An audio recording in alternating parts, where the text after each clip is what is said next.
The Rise and Fall of the Silent Millionaire. Chapter 1. From Ashes to Gold. Nathaniel Cole's story began in a world where the pavement cracked under weary feet, and the night offered little more than the chill of hunger. His childhood was not written in pages of ease, but in scars and in silence, in the hollow sounds of an empty stomach and the quiet resilience of a boy who refused to be crushed by circumstance. He grew up in a forgotten neighborhood where broken windows looked like tired eyes and laughter was a rare sound, quickly smothered by the weight of survival. Yet within those bleak streets, a seed of defiance grew, watered by the soft words of his mother, who told him again and again that his destiny was not bound by the alleyways in which he played. At the age of 10, Nathaniel learned that nothing in life would be handed to him. His father, a man consumed by bitterness and failure, abandoned the family one winter night. His mother was left to stitch together their existence with scraps of work, mending clothes and scrubbing floors for neighbors who looked down upon her. But though her body bent with exhaustion, her spirit remained firm, and she whispered into Nathaniel's ear every evening, telling him to dream of worlds beyond the smoke-stained rooftops. Her words struck deep into his soul, planting the idea that destiny could be rewritten by those stubborn enough to believe in themselves. As he grew older, Nathaniel's hunger for change was fiercer than his hunger for bread. He would collect thrown-away newspapers, not to read the gossip or the scandals, but to study the stock market tables, tracing numbers with his fingers until they made sense. He scavenged broken radios and rewired them, curious to understand how things worked. When other boys wasted their youth in the corners of the street, Nathaniel chased knowledge with a desperation born from knowing it was his only escape. By 17, he left his home with little more than a notebook filled with sketches, business ideas, and scattered thoughts. He carried no wealth, only a restless will, and the voice of his mother echoing in his memory. His first nights were spent sleeping on benches in the city. The streets were cruel to dreamers, and he learned quickly that vision meant nothing without survival.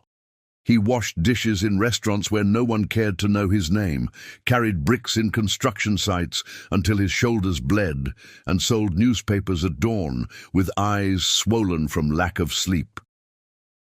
But all the while, he saved every coin, every bill, every scrap of value he could keep. Nathaniel's notebook grew heavier with ideas, written under the dim glow of street lamps. He taught himself mathematics by tearing pages from discarded textbooks, learned finance by eavesdropping on businessmen in cafes, and studied human nature by watching the endless stream of faces pass him each day. He learned the rhythm of the city, the desperation of the poor, the arrogance of the rich, and the invisible line that divided them. It was across that line he swore he would one day walk. At 25, he launched his first venture, a modest attempt at importing and selling small electronics. Most of the city dismissed him, and creditors laughed in his face. Yet Nathaniel had what they lacked: patience and foresight. He anticipated the growing hunger for technology before most understood it.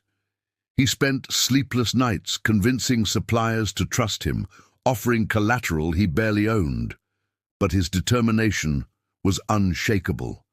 His first shipment nearly bankrupted him, but when it sold out faster than expected, Nathaniel knew he had found his path. From there, his empire grew.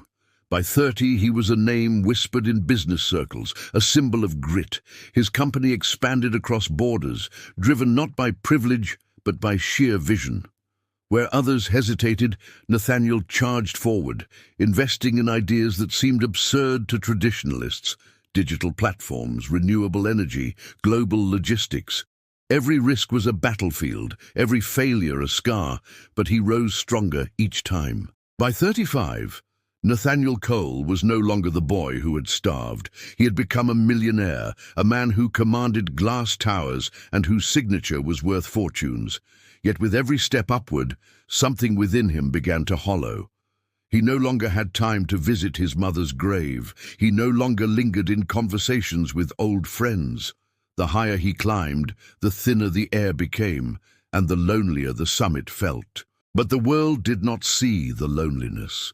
They saw the legend, the silent millionaire, a man who rarely gave interviews, who let his work speak for him, whose fortune seemed unstoppable. They envied him, admired him, and hated him in equal measure.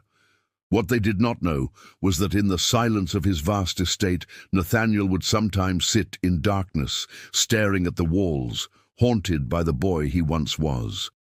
The rise had been glorious, but as the world would soon learn, every rise carries with it the shadow of a fall.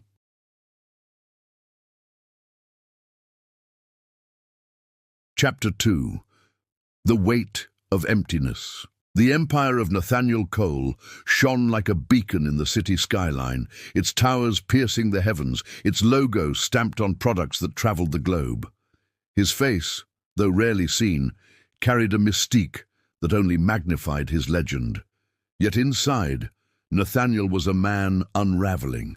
Success, once his greatest fuel, had turned into chains of gold. Wealth granted him everything he had once desired: cars that purred like predators, mansions that spread across acres of green, art that once belonged to kings.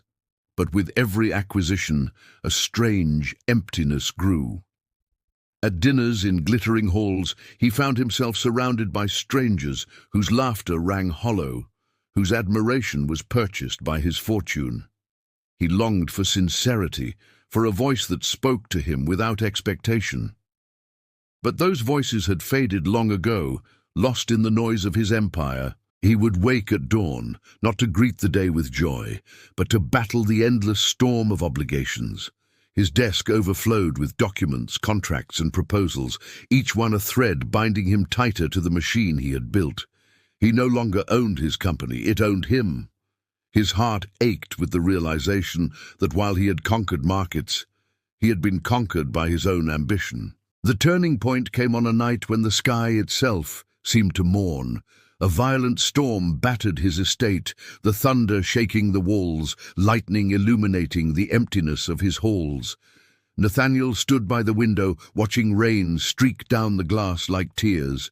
For the first time in years, he allowed himself to remember his mother's voice, her soft promise that greatness was measured not in possessions, but in what one gave. The words struck him like a blade, cutting through the fog of his life. He collapsed into a chair and wept, not for his failures, but for the years wasted chasing shadows. The following morning, something shifted. Nathaniel began to withdraw from the business world, leaving executives confused and rivals curious. He sold portions of his empire, transferring wealth into trusts and foundations. He started visiting the very streets where he had once begged for scraps, walking unnoticed among the poor. He built schools where none had stood, hospitals where sickness had ruled, and shelters where the lost could find warmth. It was not charity for the sake of image. He avoided cameras, shunned interviews, and rejected praise. For Nathaniel, it was a return, a reconciliation with the boy who had once believed in dreams. In the laughter of children in new classrooms, he heard the echo of his own childhood. In the relief of families who received medical care, he found the redemption he had been searching for. Slowly, the hollowness within him began to fade. The world began to notice. They no longer called him merely a millionaire, but something greater, a builder of hope. His legacy was no longer defined by skyscrapers or balance sheets, but by lives transformed. And though he never sought recognition, it came nonetheless, whispered in gratitude, carried in prayers, etched in the smiles of those he had lifted from despair. Nathaniel Cole died quietly in his sleep at the age of 60, in a modest home, far from the estates he once owned. There was no grand announcement, no extravagant funeral. Yet, in cities and villages across the world, candles were lit in his memory. Children recited lessons in schools he had built, families prayed in hospitals he had funded, and the poor slept in beds he had provided. He left behind no heirs, no dynasties, no monuments of stone, but he left something far more enduring, a legacy of compassion that would ripple across generations.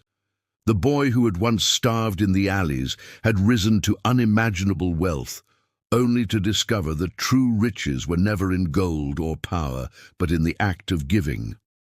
Nathaniel Cole's life was a testament to the human spirit, a rise from ashes to gold, a fall into emptiness, and a rebirth into purpose. And though his name may one day fade from memory, the hope he left behind would never die.